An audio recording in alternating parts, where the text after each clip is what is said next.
Good morning.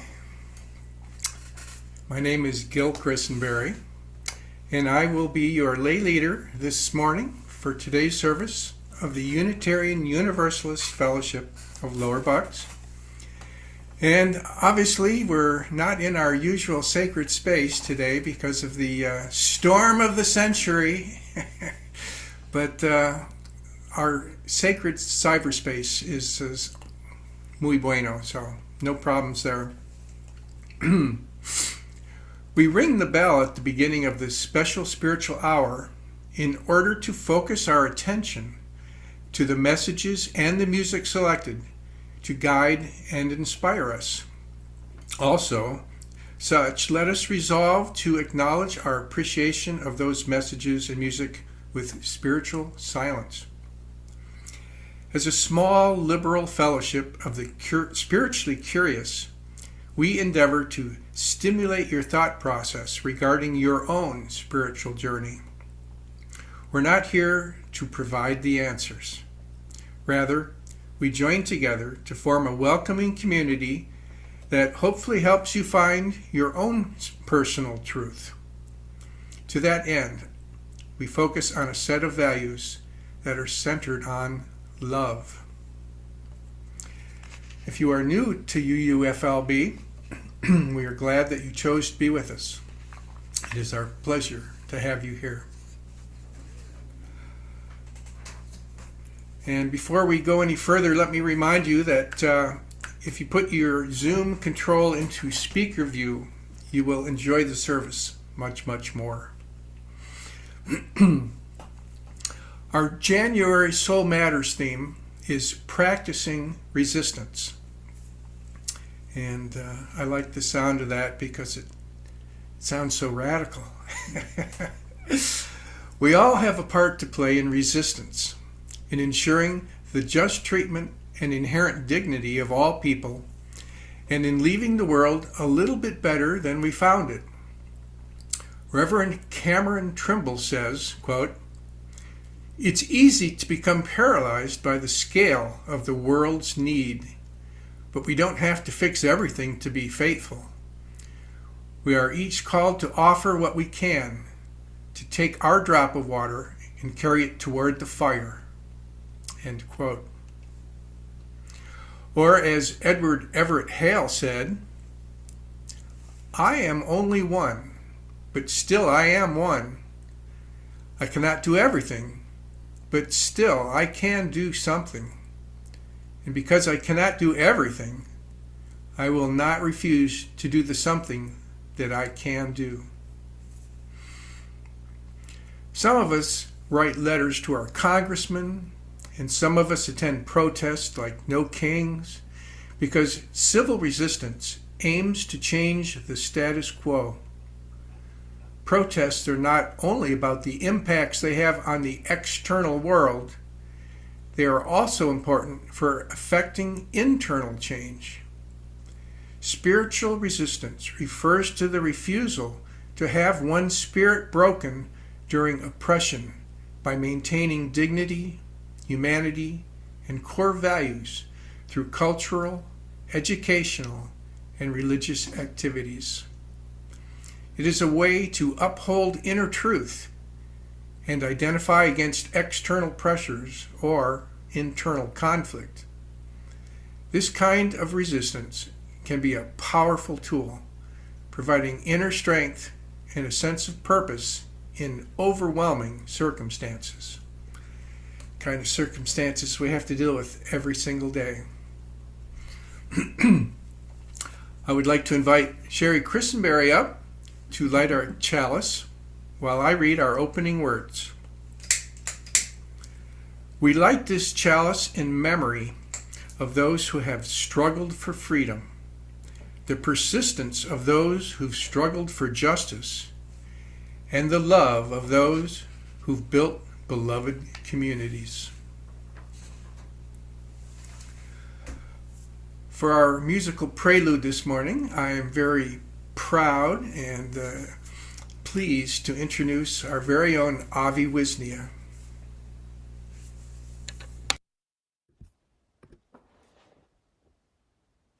Good morning, everybody. Wherever you are, I hope you are staying warm and cozy.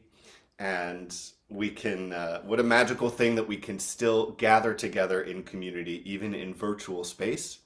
And even as a congregation, our voices are muted today. I do hope that you will still sing with me. We all have a voice, we all have a role to play, and I love being able to make music with you. So wherever you are, I'm happy that we get to make music together. So feel free to sing along with me, even though you're muted. Especially with the song that we're going to start with today, comes from Ben Harper. And I changed the words a little bit to the singular to the collective. So now the song title is With Our Own Two Hands, and how we can all affect change and make the world a better place, as Ben Harper repeats at the end of each phrase, with our own two hands.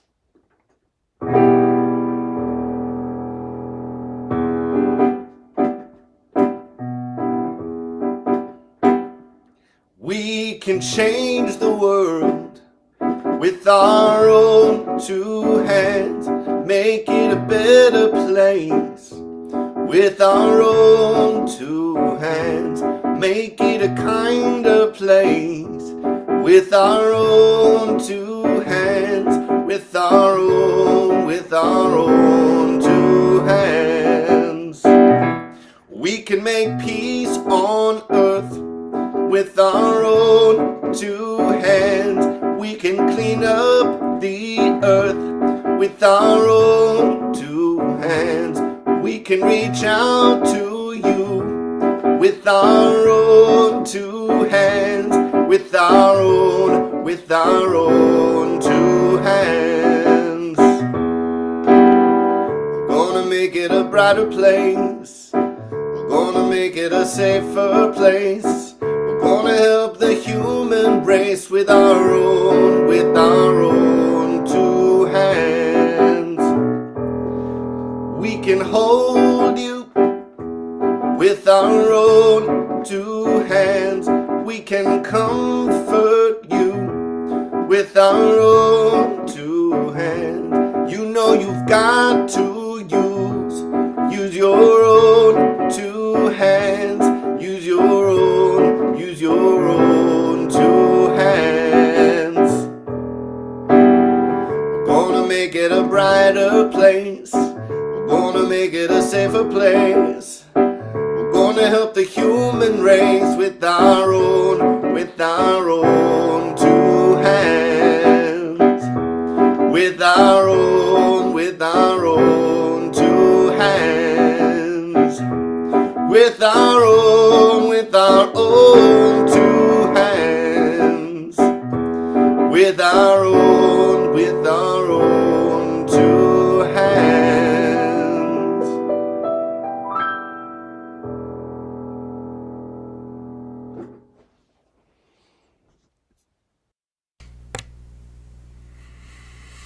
Thank you, Avi. That was beautiful. Our special speaker today, our guest speaker, is Emily Quarles-Mowrer, and she has been a long-time friend of this congregation, and she's one of our favorites.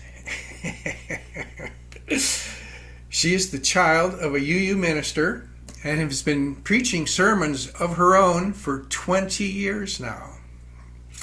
Her sermon title is Freedom Has Never Been Free, with this description.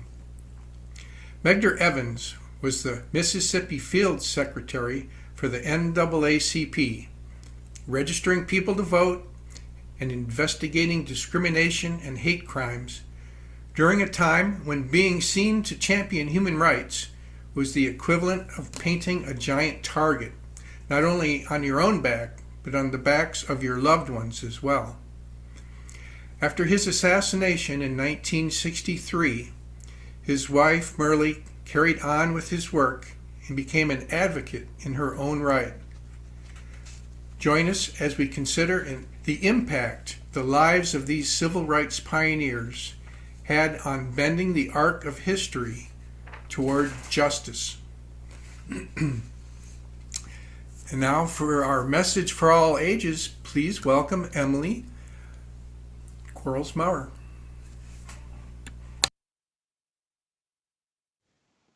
Good morning, everybody. I'm so happy to be with you, and I'm sad that I couldn't get down there to see you in person. But the plows just now got to my road,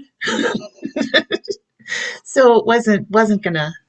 This is a snowy day. I'm from Buffalo, and even I think this is a snowy day. So what I have today is from I don't know if you can see this. It's from Goodnight Stories for Rebel Girls, and it's stories of different people who were rebels in their own way. And I have two stories that I wanted to share from this. The first one is Nina Simone, and I love actually that we're online, so you can all see the picture really close. So Nina was a gifted, proud girl. When her mom was at church, Nina, unnoticed, climbed up the organ bench and learned to play God Be With You Till We Meet Again when she was 3 years old. When she was 5 years old, her mother's employer offered to pay for piano lessons, and Nina started training to become a classical pianist. She was committed, hardworking, and hugely talented. At 12, she gave her first concert. Her parents were sitting in the front row, but they were forced to move to the back of the hall to make room for some white people who came in. Nina refused to start playing until her parents were moved back to the front. Nina poured her passion and pride into her music, and she could not stand racism. She wanted Black people to be proud, to be free, to embrace their talents, their passions, free of judgment. And that's why she wrote songs like Brown Baby or Young, Gifted, and Black. Nina Simone knew how racism hurt Black people, and she wanted them to find strength in her songs. The worst thing about that kind of prejudice, she said, is that while you feel hurt and angry and all the rest of it, it feeds your self-doubt. You start thinking, perhaps I'm not good enough. Nina decided to cultivate her talent rather than her fear, and eventually she became one of the most famous jazz singers in the world. And the other story I wanted to bring to you, this is Maya Angelou. Once there was a little girl who didn't speak for 5 years. She thought her words could hurt people and promised herself to never make a peep again. Her name was Maya. People thought Maya was crazy, but in fact, she was simply scared. I know you will speak again one day, her grandmother kept telling her. You will find your voice, her beloved brother said. Well, Maya listened to them and began to memorize everything that she heard or read. Poems, songs, short stories, random conversations. It was like putting a CD on. If I wanted to, I'd run through my memory and think, oh, that's the one I want to hear, she later recalled. She became so good at memorizing words that when she started to write, it was like music flowing from her pen. She wrote about her childhood, growing up in a town where African Americans were treated badly for the color of their skin. Her writing became the voice of the civil rights movement and all the people fighting for the rights of African Americans. She constantly reminded us that everyone, Black or white, male or female, has equal rights. In addition to her many books, Maya was so talented that she also wrote songs and plays and movies and acted on stage and on screen. See me now, Black, female, American, and Southern, she once said to a group of Black students. See me now and see yourselves. What can't you do too?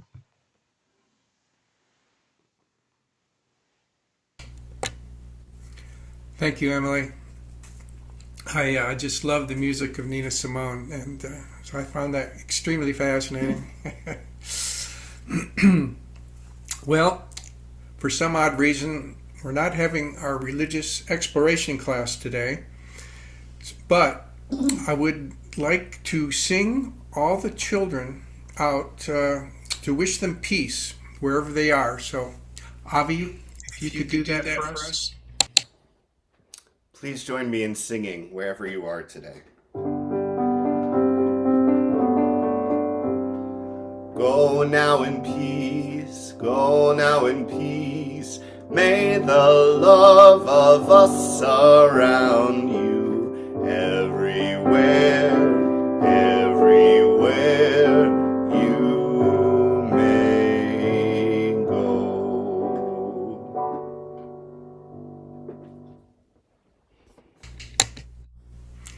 Thank you, Avi. For our reading this morning, as we enter the central portion of our spiritual hour, I would like to welcome back our special guest speaker, Emily Quarles-Mowrer, for her reading. Good morning again. So this reading is from an episode of This American Life. It was originally aired in 2001, which now that I say that is a really long time ago. But it's still a good one. And it's called, it's Act 1 of Baby Scientists with Faulty Data from the episode Kid Logic. This is by contributor Jack Hitt. Well, it all began at Christmas 2 years ago when my daughter was 4 years old. And it was the first time she had ever asked about what did this holiday mean. And so I explained to her that this was celebrating the birth of Jesus, and she wanted to know more about that. And we went out, we bought a kid's Bible, and we had these readings at night, and she loved them. She wanted to know everything about Jesus. So we read a lot about his birth and his teaching, and she would ask constantly what that phrase was. And I would explain to her that it was, do unto others as you would have others do unto you. And we would talk about those old words and what that meant. And then one day, we were driving past a big church, and out front was an enormous crucifix. And she said, "Who's that?" And I guess I never really told that part of the story. So I had to start out, yeah, well, that's Jesus. And I forgot to tell you the ending. So he fell afoul of the Roman government. The message that he had was so radical and unnerving to the prevailing authorities at the time that they had to kill him. They came to the conclusion that he would have to die because that message was so troublesome. It was about a month later, after that Christmas. We'd gone through the whole story about what Christmas meant, and it was mid-January, and her preschool celebrates the same holidays as the local schools, so Martin Luther King Day was off. And I knocked off work that day and decided, we'd play, and I'd take her out to lunch. And we were sitting there, and right on the table where we happened to plop down was the arts section of the local newspaper. And there, big as life, was a huge drawing by a 10-year-old kid in the local schools of Martin Luther King. And she said, "Who's that?" And I said, "Well, as it happens, that's Martin Luther King Jr., and he is why you're not in school today. We are celebrating his birthday. It's the day we celebrate his life." And she said, "Oh, so who is he?" And I said, "Well, he was a preacher." And she looks up at me with big eyes and says, "For Jesus?" And I said, "Yeah, actually he was. But, there's another thing he was really famous for, which is that he had a message." And you're trying to say this to a 4-year-old because it's the first time they ever hear anything. So you're just careful about how you phrase anything. And I said, "Well, yes, he was a preacher and he had a message." And she said, "Oh, what was his message?" And I said, "Well, he said you should treat everybody the same no matter what they look like." She thought about that for a minute and she said, "Well, that's what Jesus said." And I said, "Yeah, I guess it is. I never thought of it that way. But yeah, that is sort of like do unto others as you would have others do unto you." She thought for a minute and looked up at me and said, "Did they kill him too?"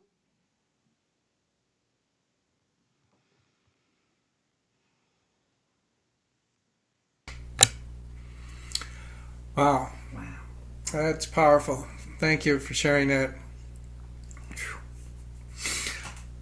And we have a musical interlude now, and Avi is going to share a very special song with us. Thank you, Gil, and thank you, Emily, for those words. I know Emily is speaking a lot today about different people that we can reference for inspiration or for leadership or who have paved the way. And there is a song that I actually wrote with a very good friend of mine and local singer-songwriter. Her name is Hannah Rothman. And as a part of her recording project called Rainbow Train, we put together a song that also wanted to pay tribute to some trailblazers and people that showed us that there could be a better way. That sometimes when things seem so dark or full of injustice, that we can look to people who can show us how to participate and how to find a way to something better. So this song is called A Better Way.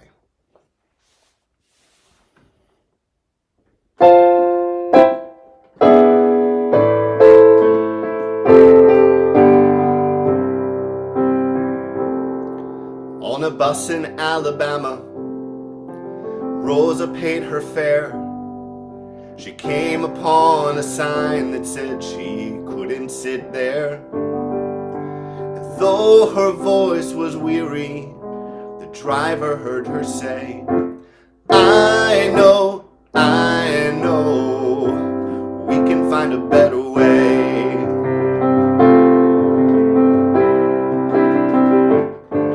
On a stage in San Francisco, as he stood before the crowd, Harvey showed us he could lead, honest, brave, and proud. And all across the city, the people heard him say, I know, we can find a better way, a better way, a better way. Together we can raise our voice and make a brand new day. If Rosa could and Harvey could, then surely we can too. A better way depends on me and you. As I sit here in the service, I look at you all around. I hear that change is coming. The sound is getting loud. And now that I can feel it, I can add my voice to say, I know, we can find a better way. I know, we can find a better way. I know, we can find a better way.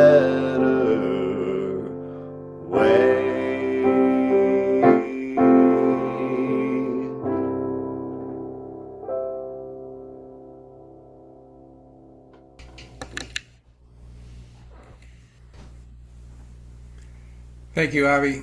That was very beautiful. Now I would like to welcome back our guest speaker, Emily Quarles-Mowrer, for her sermon message titled, Freedom Has Never Been Free. Thank you. That was really beautiful. It's really touching. Freedom has never been free. We talk a lot about freedom this time of year. It starts with Martin Luther King Jr.'s birthday in mid-January, runs all the way through the end of Black History Month in February, and then it keeps running on through Women's History Month in March. And I'm glad that we mark this time regularly, or sort of regularly, we try. But even with being encouraged to treat Martin Luther King Jr. Day as a day of service rather than a day for deep discounts on refrigerators like President's Day, it still feels like this time of year is the time of year where we kind of congratulate ourselves for not being those people in the past. Kevin Macon, writing for Christian Science Monitor, reminded us in an article published on October 22nd of 2025 that it was one of the founders of the Republican Party, U.S. Senator Charles Sumner, who authored the Civil Rights Act of 1875, which was intended to protect Black people from discrimination. Then in 1883, that law was struck down by the Supreme Court, clearing the way for Jim Crow, that strict social order that applied and enforced laws differently according to the color of a person's skin. Later in the article, Macon recounts the story of Maceo Snipes. He writes, "When World War II veteran Maceo Snipes cast his vote in the Georgia Democratic primary on July 17, 1946, he was the only Black man in Taylor County to do so. And one day later, he was shot in the back." Macon goes on to say that the Civil Rights Act of 1964 and the Voting Rights Act were passed to address these wrongs. Macon's article was written after the Supreme Court justices heard arguments on Section 2 of the Voting Rights Act. You may remember the Shelby County versus Holder decision, where the Supreme Court ruled that the formula used to determine which states and sites were under preclearance was no longer needed. The Voting Rights Act of 1965 employed extraordinary measures to address an extraordinary problem, Chief Justice John Roberts wrote for the majority. An insidious and pervasive evil which had been perpetuated in certain parts of our country through unremitting and ingenious defiance of the Constitution. Well, Macon writes that this ruling, overturning that portion of the Voting Rights Act, can be seen as an allegory for how much our collective conscience has flinched away from regarding the horrors of the 1960s and 70s. Now, Macon also mentioned Medgar Evans in his article. And like Maya Angelou and Nina Simone, words matter, stories matter. So let's tell the story of Medgar Evans. Now, when I started looking into Medgar Evans, I was really interested that he was born in 1925, just like my dad. And he was one of 4 kids, and just like my dad. And he also left high school early and joined the U.S. Army to serve in World War II in a segregated unit in England and Belgium and France, like my dad. I kind of wonder if my dad ever met Medgar Evans. Never know. Medgar's parents really valued education. They sent him to the one-room segregated school in Decatur, where he was born, and then to the segregated high school in Newton. But as I said, he never finished because he went to war. And according to Myrlie Evers Williams, his wife, the opportunity to leave the South and see new parts of the world provided an adventure he could not forget. In France, he found a whole people, all of them white, who apparently saw no difference in a person because of the color of his skin. And this was a revelation. So after his military service was complete, Medgar Evans tried to vote, exercise his right. He had fought for his country, supporting the Normandy invasion. But when he and his brother tried to exercise their rights in their hometown of Decatur, they were blocked by a white mob. And this was the start of his interest in voting rights. Well, Medgar went and finished his high school degree, and then he enrolled in Alcorn A&M University, which is now just Alcorn State University. And he thrived there. He was active in speech and debate. He played sports. He was the editor of the newspaper. He was president of the junior class. He also met his future wife, Myrlie. Now, Myrlie was born on March 17, 1933 in Vicksburg, Mississippi. She graduated from Magnolia High School in 1950 and enrolled at Alcorn A&M, where she was an honors student majoring in education. And even though they were 8 years apart in age, they were not that distant in class. And they were, I think she was a freshman and he was a junior. And they married on Christmas Eve in 1951. Now, at that time, Myrlie was, as a married woman, she was encouraged to leave her studies and focus on their family. So she did. And Medgar finished his degree and took a job with Magnolia Mutual Insurance Company in Mound Bayou, Mississippi. Now, what we think of now when we think of selling insurance might be commercials with a gecko with an adorable accent, or some woman singing about the dog park, or that mayhem guy who accidentally throws his baseball through somebody's windshield. But back then, insurance sales was door to door, especially for Evers Market. As a black man in Jim Crow South, he was only allowed to sell insurance to black households. And he would travel widely through the entire Mississippi Delta. And what he found as he traveled was terrible poverty, illiteracy, and things that were just not fair. He started a boycott of gas stations with a slogan, "Don't buy gas if they won't let you use the restroom." Like, that was the thing. You wouldn't be allowed to go into the store. You could only pump the gas outside. And that intensified his interest in voting rights. He attended meetings that were organized by Magnolia Mutual's founder, Dr. T.R.M. Howard, and he began organizing chapters of the NAACP. In 1954, Brown versus the Board of Education of Topeka decision ruled that school segregation was unconstitutional. Well, Evers wanted to go to law school, and he was hopeful that that ruling would make a difference, and he applied to the University of Mississippi.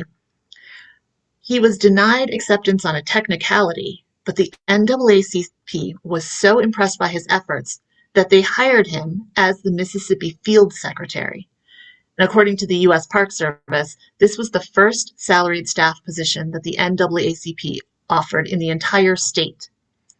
His job was to encourage people to vote, to document cases of violence and discrimination, and to coordinate with other civil rights organizations and youth councils. Now, Myrlie, she was a stay-at-home mom at the time, but she was also his secretary, helping with all of his initiatives. As part of his work, Medgar Evans spoke on television on May 20th, 1963. He gave a 17-minute speech on local station WLBT.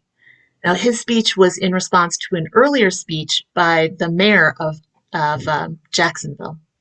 And WBLT was known as a station that supported segregationist views. At the time, it was very rare to see a black person on television at all, let alone on a segregationist station. And this is part of what he said in that speech.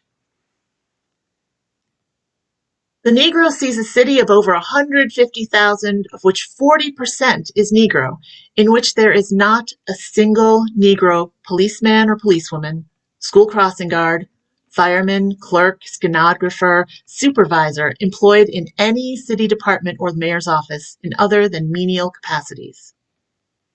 What then does the Negro want? He wants to get rid of racial segregation in Mississippi life. The Negro citizen wants to register to vote without special handicaps for him alone. The Negro Mississippian wants more jobs above the menial level in stores where he spends his money. The Negro has been here in America since 1619, a total of 344 years. He is not going anywhere else. This country is his home. Let me appeal to the consciences of many silent, responsible citizens of the white community who know that a victory for democracy in Jackson will be a victory for democracy everywhere. Well, you can imagine how that went over on a segregationist station. The Mississippi Department of Archives and History actually has transcripts of the viewer calls that came into the station after that broadcast and during the broadcast.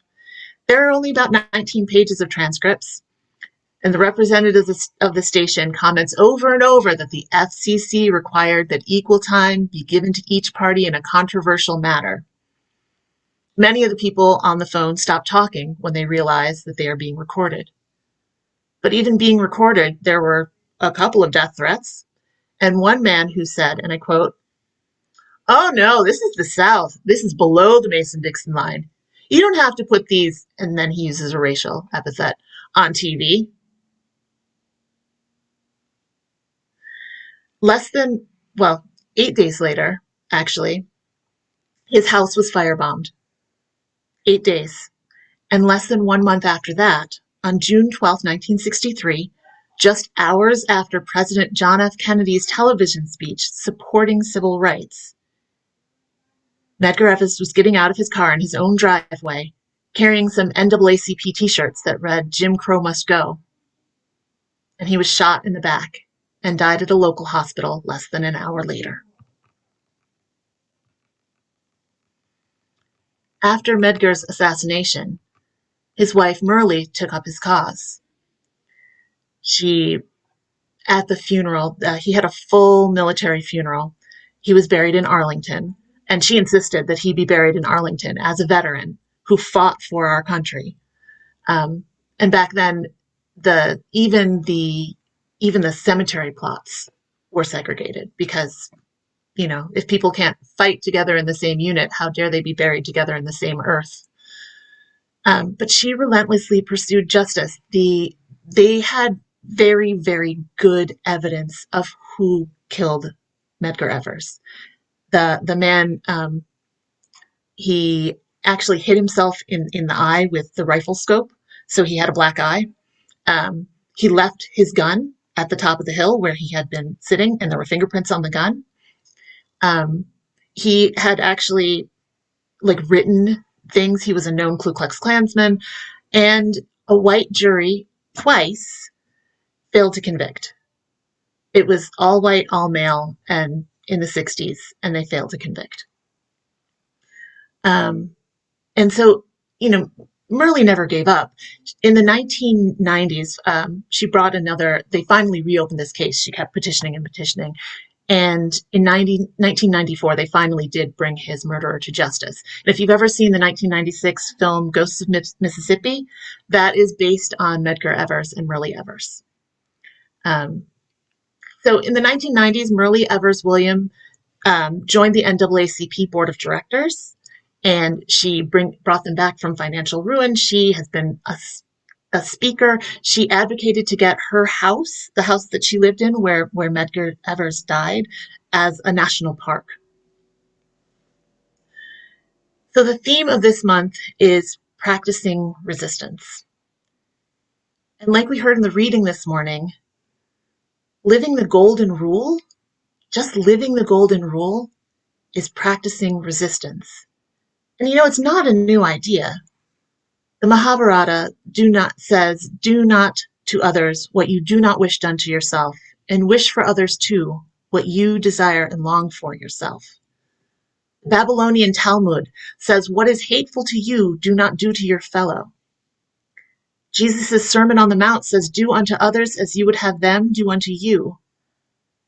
The message of our Unitarian Universalist first principle is respect the inherent worth and dignity of every person. It's a radical idea even today. But where the rubber meets the road, where people meet other people, where we have to put these principles into practice, we as humans, we struggle. I mean, you may have heard recently about the federal government removing signs from the presidential mansion in Philadelphia that identified the slave quarters and recognized the people who lived and labored there. They can take away the signs, but if we continue to tell the stories, they can't take away the history. They can't erase what we continue to say and what we continue to bring forward. Struggling is the point. When we rest on our laurels, when we flinch away from the horrors of the past, when we minimize or dismiss the suffering that brought us to where we are now, that's when we get to the point where representatives of our government can take a 5-year-old out of a driveway in Minnesota and incarcerate him in Texas, hundreds of miles from his home, because they're trying to get dangerous criminals off the street. That's the pretext. Anyone who listens to the news or doom scrolls on social media knows what's going on. I don't know about you, but sometimes I feel pretty powerless. But Maya Angelou and Nina Simone knew the power of words to change hearts and minds. Dr. Martin Luther King knew the power of words to change minds. Medgar Evans knew that when people felt free to express their rights to vote, that changes hearts and minds. We still have the power to change the world. Even if we are just our own little one raindrop, our own little snowflake in the storm, we still have the power to change the world. As Avi just said, we still have the power to find a better way. May it be so. Thank you so much, Emily, for that very powerful and informative message. It is time now for our offertory, and our shared plate recipient for the months of January and February is the Reach Out Foundation. And Reach Out is a safe and supporting environment for individuals with mental illness or addiction disorder and or homelessness. And they are now a drop-off place for Code Blue participants. Tuesday morning, I should say, Rich and I will be taking a busload of people to Reach Out, and I'm sure they're all very grateful that we're not just dropping them off in the middle of a parking lot somewhere, that they actually have a place that's warm to go to. So please donate today, and the way to do that, since we're remote, is to go to our website, UUFLB.org, and at the bottom right, there's a little button that says Donate. And I'm asking each and every one of you, I'm actually begging each and every one of you to please go there after service and make a donation. And I will thank you in advance for your generosity. Now please join me in a responsive reading. I'm not sure if you can see it or not, but Sherry's going to read the responsive part. So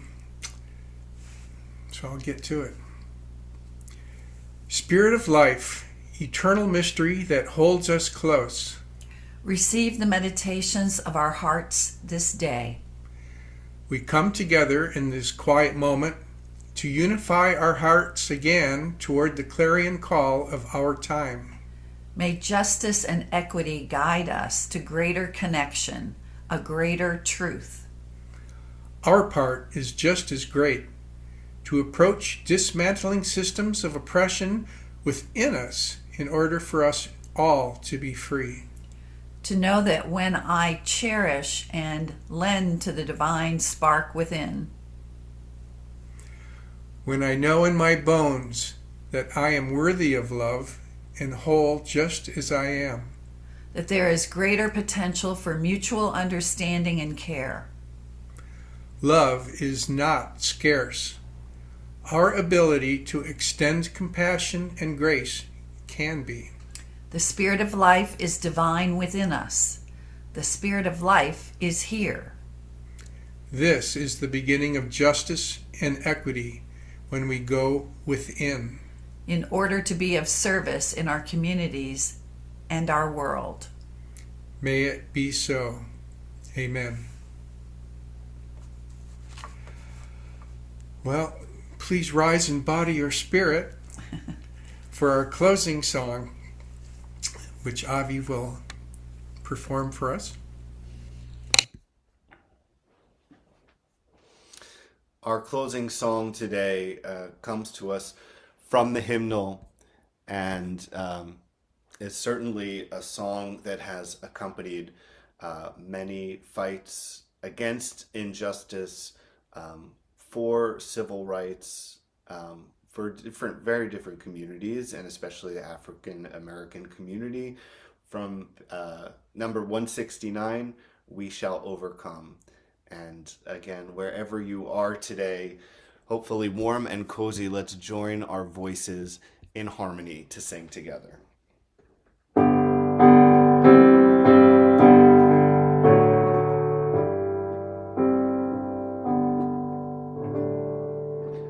We shall overcome. We shall overcome. We shall overcome someday. Oh, deep in my heart, I do believe that we shall overcome someday. We'll walk hand in hand. We'll walk hand in hand. We'll walk hand in hand someday.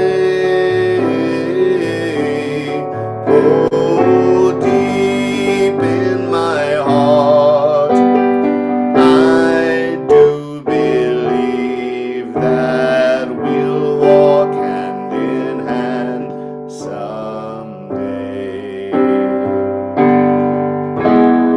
We shall all be free. We shall all be free. We shall all be free someday. Oh, deep in my heart, I do believe that we shall all be free someday. We shall live in peace. We shall live in peace. We shall live in peace someday. Oh, deep in my heart, I do believe that we shall live in peace someday. We shall overcome someday.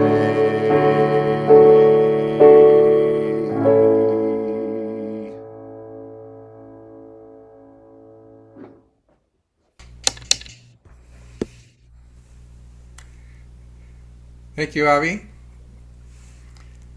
And now is time in our service for joys and sorrows. And to start things out today, we're going to do it a little differently. And we're going to have Avi lead us in Blessed Spirit of My Life. Once again, please join me in singing wherever you are.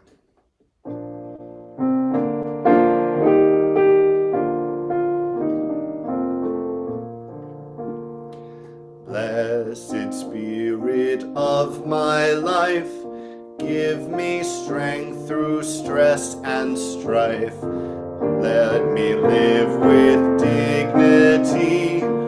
Let me know serenity. Fill me with a vision. Clear my mind of fear and confusion. When my thoughts flow restlessly, let peace find a home in me.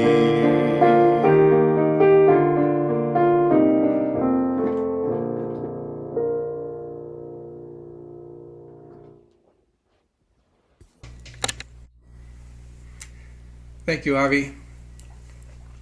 And now for joys and sorrows. This is the time in our service when we recognize and lift up one another in love.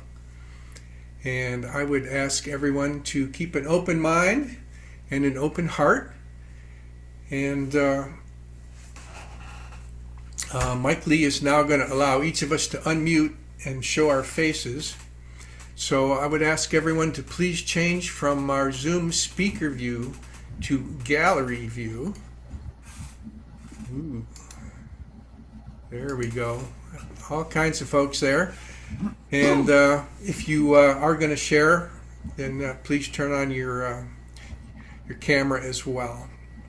So please be brief and raise your hand either virtually or literally, and I will call on you.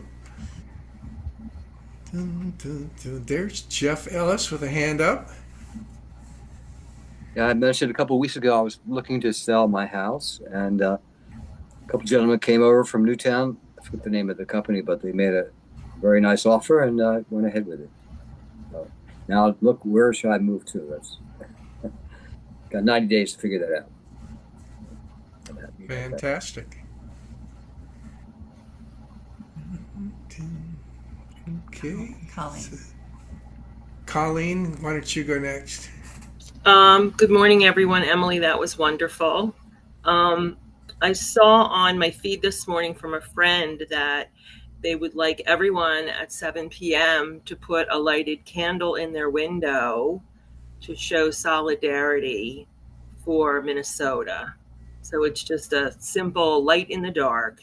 But if everyone could do that, it would be uplifting.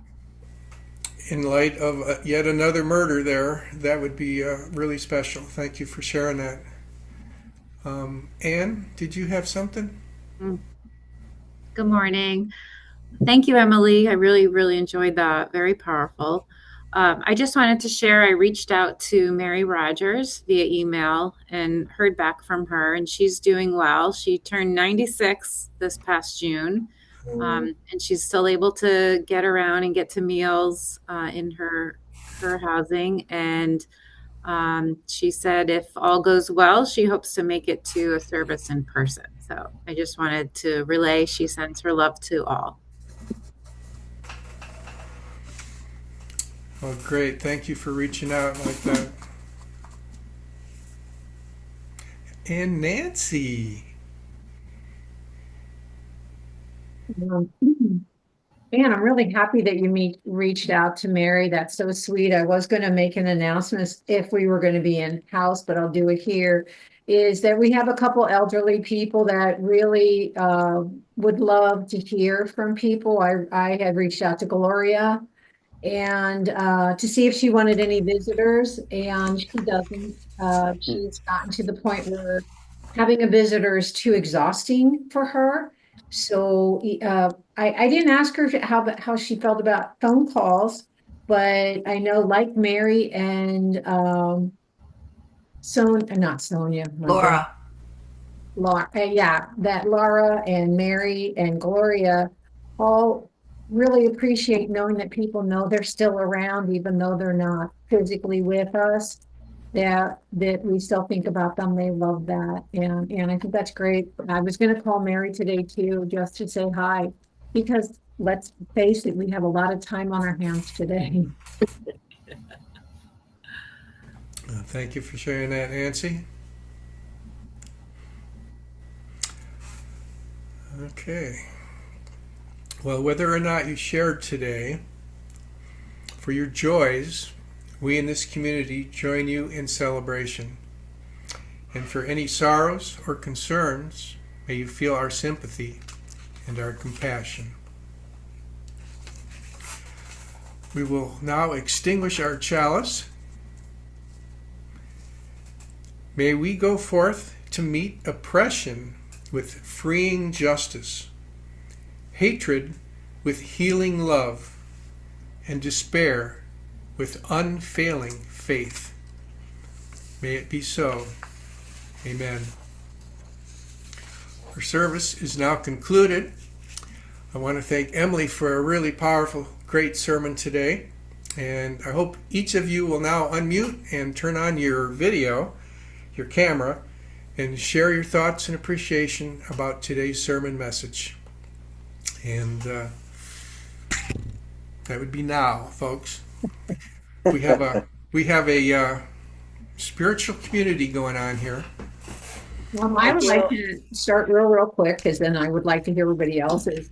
Emily, that's got to be one of the best I've ever heard in a really long time. And I really have to say, I almost feel heavy-hearted because there's so much there to think about. And just also a wonderful message of hope at the same time. So your stories were great. I love the book. God, I love the book. I thought it was fantastic. I'm sure there's some other great stories in that book that we'd all love to hear. So if you could flash that again so I could see what the name of the book is, I appreciate that. Thank you. Good night stories for rebel girls.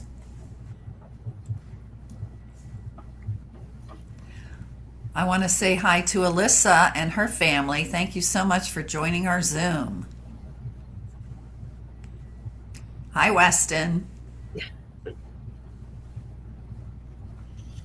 Say hi.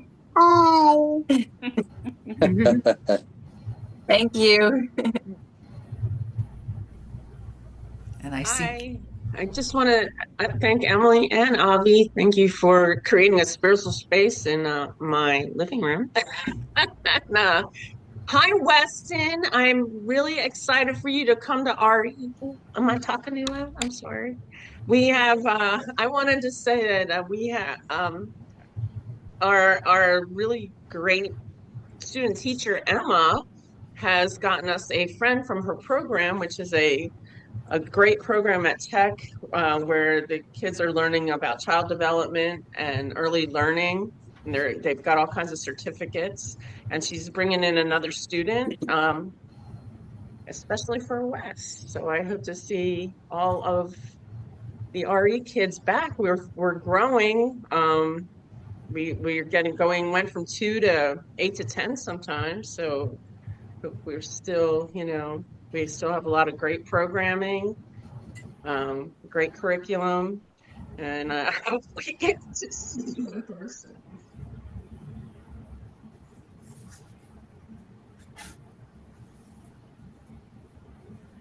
Thank you, Mike Lee, for getting us on Zoom.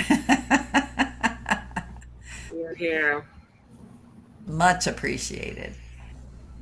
I want to thank Avi too for that really nice song that you and your partner did with that. That was really, now I'm going to say Harvey Milk is who we're talking about.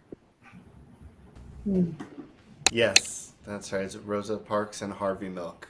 Absolutely. Thank you for that, Nancy. And I don't know if maybe Gil and Sherry, you can tell me, can everyone see the chat?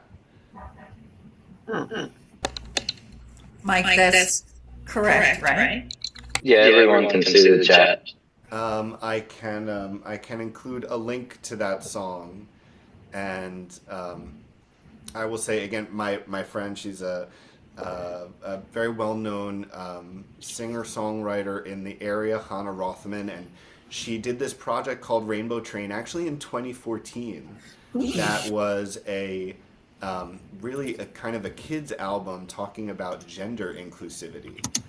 And there's amazing songs on that album, and placing that idea of inclusion in the context of history and people that kind of paved the way for us to think about how to include more people or who we exclude and how can we stop doing that and thinking about things in a better way. So thank you all for providing the opportunity to share it. And if I can find the link shortly, I'll drop that in the chat for anybody that wants to click on it, and you can listen to it anytime.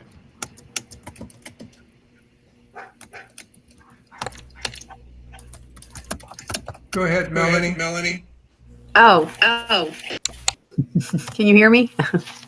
I'm sorry, I was just jumping into the chat.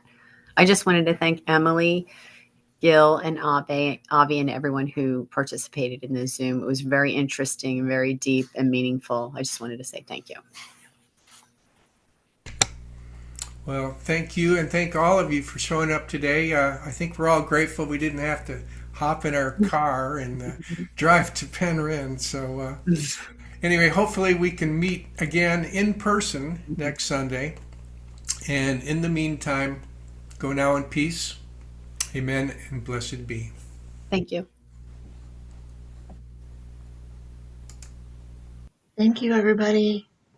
It's wonderful to see you all again.